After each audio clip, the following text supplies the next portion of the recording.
Ya, unaposema Nathaniel Chilambo kama ambavyo tumetoka kumtaja hapa, ni kijana mdogo sana, mzaliwa wa pale Dar es Salaam, ni miongoni mwa vijana wa mjini, miaka yake 22 peke yake.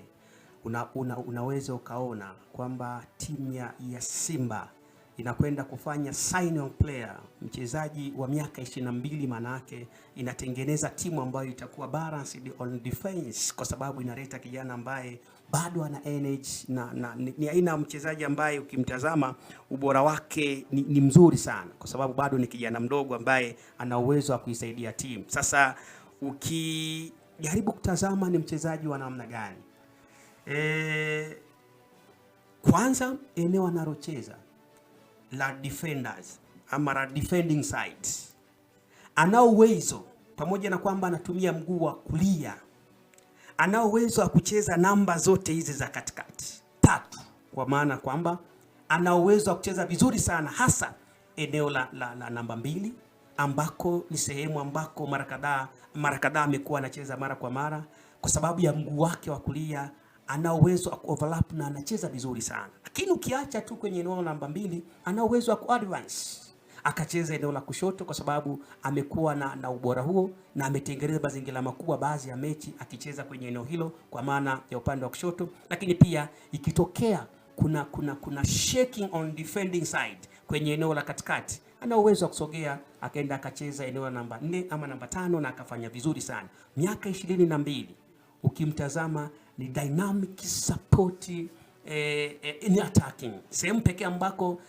Simba walikuwa wanahitaji beki ambaye ana uwezo wa overlap, kupanda ama kupandisha mashambulizi, akaenda kuisaidia timu kupiga close na timu ikapata goli.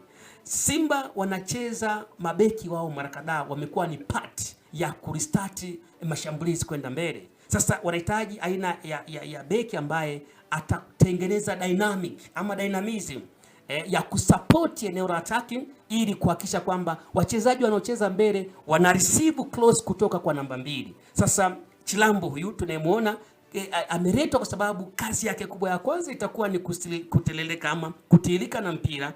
Akishafika mbele anapiga zile close ambazo atamtafuta kama ni Elie Mpanzu, atamtafuta kama ni Chama, kwa sababu uwezo wa kupiga anao. Kwa hiyo ni beki ambaye anacheza karibu namba zote kama nilivyosema cha kwanza, lakini cha pili ana uwezo mkubwa sana wa overlap, kwa maana kwamba ana uwezo wa kuwa na pumzi ya advance kutoka eneo moja kwenda eneo lingine na akahakikisha anapiga close. Na bahati nzuri wakati namfuatilia huyu ameonekana kidogo close zake zinataka kushabiana na zile close ambazo alikuwa anapiga Baba Esther, kwa maana Shomari Kapombe. Zinashabiana kidogo, yani mara kadhaa anapenda sana kupiga zile close, tunazungumza V-pass. Umeshaingia kwenye penalty box, haupigi kule mbele namba 9 akauweke mpira kwenye nyavu, mpira unapigwa V-pass kwa maana ya kurudisha nyuma, ili namba 10 namba 7 anaweza, ambaye atakuwa nyuma namba 8 namba 6 wanakutana na ule mpira, wanatengeneza conversion rate na kuweza kuingiza kwenye kimia. Kwa hiyo ni aina ya defense ambaye yuko vizuri kwenye hilo. Lakini eneo lingine unapomtazama Nathaniel Chilambo, the best midfielder in V1, yani ile moja kwa moja, kwa maana kwamba ikitokea